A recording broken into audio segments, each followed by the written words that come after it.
આકાશવાણી ભુજ સમાચાર તૌફિક સમા વાંચે છે. નમસ્કાર.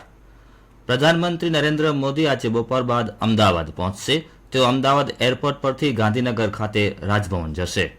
પ્રધાનમંત્રી આવતીકાલે સવારે 9:45 વાગે ગાંધીનગરમાં પ્રધાનમંત્રી સૂર્યા ઘર મુક્ત વીજળી યોજનાના લાભાર્થીઓ સાથે વાતચીત કરશે. ત્યારબાદ સવારે 10:30 વાગે તેઓ ગાંધીનગરમાં મહાત્મા મંદિર ખાતે ચોથી global renewable energy investor meet and expo રીઇન્વેસ્ટનું ઉદ્ઘાટન કરશે.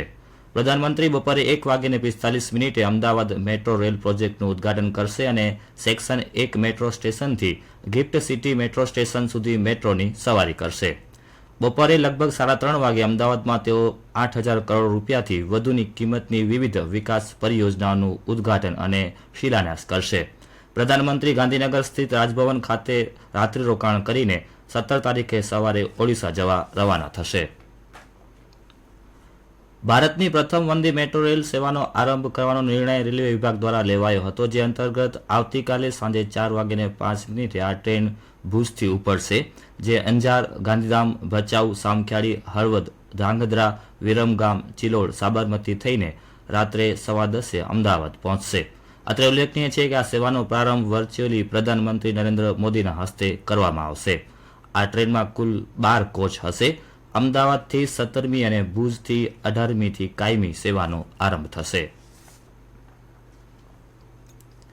રાજ્ય સરકારના કર્મચારીઓ પોતાની પડતર માંગણીઓને લઈને 17મી સપ્ટેમ્બરે પેન ડાઉન હડતાળ મોકૂફ રાખવાનું જાહેરાત કરી છે.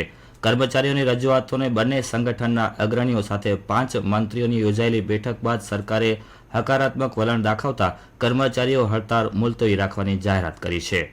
ગાંધીનગર સર્કિટ હાઉસ ખાતે ગઈકાલે સહકાર રાજ્યમંત્રી જગદીશ વિશ્વકર્માએ પત્રકારોને સંબોધન કરતા જણાવ્યું કે કર્મચારીઓના તમામ પ્રશ્નો પ્રત્યે રાજ્ય સરકાર ગંભીર છે અને આગામી સમયમાં ફરી પાછી એક બેઠક કરવામાં આવશે.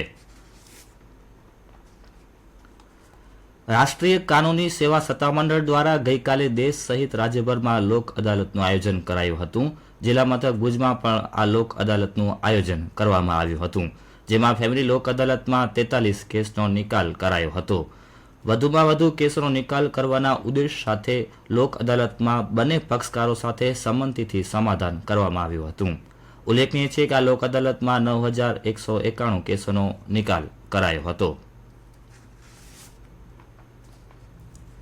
દીનદયાળ પોર્ટ તુડા બંદર ખાતે એક દિવસમાં 47,910 મેટ્રિક ટન કોલ અનલોડ કરીને માલના પરિવહન ક્ષેત્રે વધુ એક સિદ્ધિ મેળવી હતી. અત્રે ઉલ્લેખનીય છે કે પોર્ટ દ્વારા ચાલુ નાણાકીય વર્ષના પ્રારંભે જ પ્રથમ 45 દિવસમાં સર્વાધિક કાર્ગો હેન્ડલ કર્યું હતું. આ રીતે માલના પરિવહન ક્ષેત્રે પુનઃ નંબર 1 બનવાની નેમ સાથે અનેક મહત્વના નિર્ણયોની સાથે ટ્રેડને જે સુવિધા જોઈએ તે આપવા માટે પ્રશાસન દ્વારા જરૂરી પગલાં લેવામાં આવી રહ્યા હોવાનું એક યાદીમાં જણાવાયું છે. પ્રધાનમંત્રી નરેન્દ્ર મોદીએ ગાંધીનગરના દહેગામમાં ગણેશ વિસર્જન દરમિયાન નદીમાં ડૂબી જનાર 8 લોકો પ્રત્યે શોક વ્યક્ત કર્યો છે. આ ઘટનાના દરેક મૃતકોના વારસદારો માટે પ્રધાનમંત્રીએ રાહત કોષમાંથી 2 લાખ રૂપિયાની, જ્યારે ઘાયલોને 50,000 રૂપિયાની આર્થિક સહાય આપવાની જાહેરાત કરી છે. દિવાળીના તહેવારમાં રાજ્યભરના મુસાફરો માટે એસટી વિભાગ દ્વારા 2,200 જેટલા વધારાની બસો દોડાવાશે. રાજ્ય ગૃહમંત્રી અને વાહન વ્યવહાર મંત્રી હર્ષ સંઘવીએ સુરતમાં પત્રકાર પરિષદને સંબોધતા 26 થી 30 ઓક્ટોબર દરમિયાન વધારાની બસોનું સંચાલન કરવાની જાહેરાત કરી હતી. સુરતમાં વસવાટ કરતા સૌરાષ્ટ્ર, ઉત્તર ગુજરાતના રત્ન કલાકારો તેમજ દાહોદ, પંચમહાલના શ્રમજીવીઓ માટે 950 જેટલી વધારાની બસો દોડાવાશે. આખી બસનું ગ્રુપ બુકિંગ કરાવનારને એસટી આપના દ્વારે અનુસાર તેઓને તેમની સોસાયટીથી તેમના વતન સુધી પહોંચાડવામાં આવશે. એન્જિનિયરિંગ ક્ષેત્રે આપેલા અદ્ભુત પ્રદાનને યાદ કરીને શ્રી એમ વિશ્વેશ્વરૈયાના જન્મદિવસને નેશનલ એન્જિનિયર ડે તરીકે ઉજવવામાં આવે છે.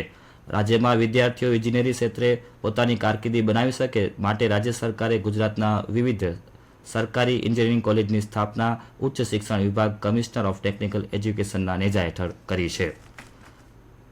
રાજ્યના પ્રથમ સરહદી જિલ્લા એવા કચ્છમાં પણ સરકારી ડિગ્રી એન્જિનિયરિંગ કોલેજની સ્થાપના કરવામાં આવી છે, જેમાં વિવિધ વિદ્યાર્થીઓ આ સુવિધાનો લાભ લઈ રહ્યા છે.